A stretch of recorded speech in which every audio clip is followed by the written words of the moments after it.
The Torah tells us that amongst the many things that we are commanded to eat on the night of the Seder, we are obligated to consume marror, bitter herbs. And as we read in the Haggadah, Rabbi Gamliel explains the reason we're obligated to consume bitter herbs is to remember the bitterness of our servitude in Egypt. Vayimaru es chayehem ba'avoda kasha. The Egyptians embittered our lives with difficult work. And so to remember the difficulty, the sadness, the bitterness of our circumstances, we go ahead and we eat marror, we eat bitter herbs. And the Gemara explains that the bitter herbs of choice was lettuce.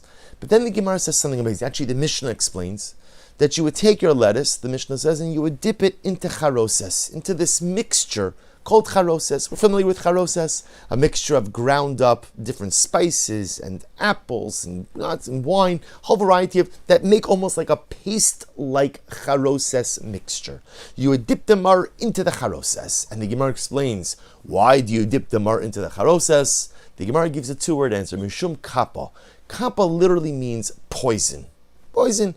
Apparently, there was something poisonous. And when we speak about poisonous, it doesn't have to be the kind of stuff that kills you, but something detrimental in the lettuce of Talmudic times. And it was dangerous. So if you were to consume it, it could, chas v'shalom, God forbid, put you b'makom sakana. In order to neutralize the sakana, in order to neutralize the danger, the quote-unquote poison of the lettuce, you would dip it into the charoses, and the lettuce is good to go, poses no danger. You could use it to fulfill the mitzvah. I was thinking when seeing the statement of the Gemara that perhaps Chazal are coming to teach us something incredibly profound. That sometimes marror can be poisonous. What do I mean by this? You know, we all have our periods of marror. We all have our periods of difficulty. We all have our moments of overwhelming challenge and adversity. But my obligation in those moments is not to allow the merirus, not to allow the bitterness to color the entirety of my circumstances. You ever have a day where you're just having a lot of difficulty, a lot of challenge, and it's amazing to see how one day of challenge could color an entire lifetime. So somebody were to stop you on the street after your day of marror and say, no, how's life? Terrible. Terrible, terrible, terrible. You're not going to believe what happened. And I could rattle off a litany of things that have gone wrong.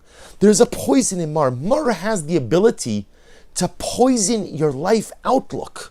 Difficulty, adversity, suffering has the ability to poison your well of positivity.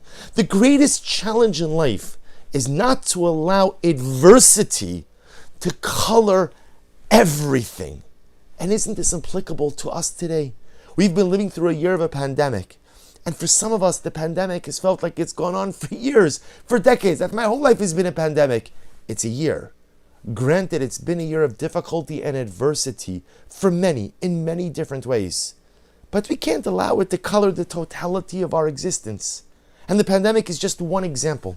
So many times in life we run into marror circumstances. And marror could be poisonous. Marror could poison your outlook. Marror could poison your disposition. Adversity and difficulty could poison your ability to be optimistic, to be hopeful, to be filled with joy. And so the Gemara says something amazing. We take marror on Pesach night because we have an obligation to remember the difficulty of shibud, the difficulty of enslavement, the bitterness of our circumstances. But what do?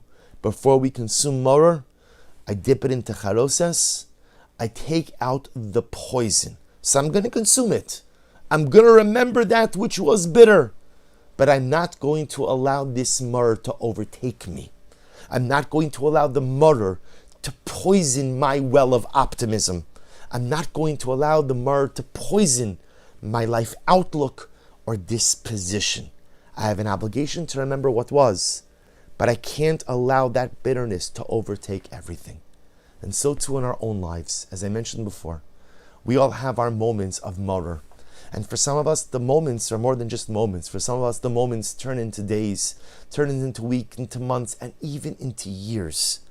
But no matter how long your marror goes on for, don't let it poison you.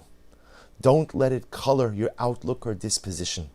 Find the ability to neutralize the poison and maintain a disposition of positivity, optimism, and hope. Wishing everyone a wonderful day.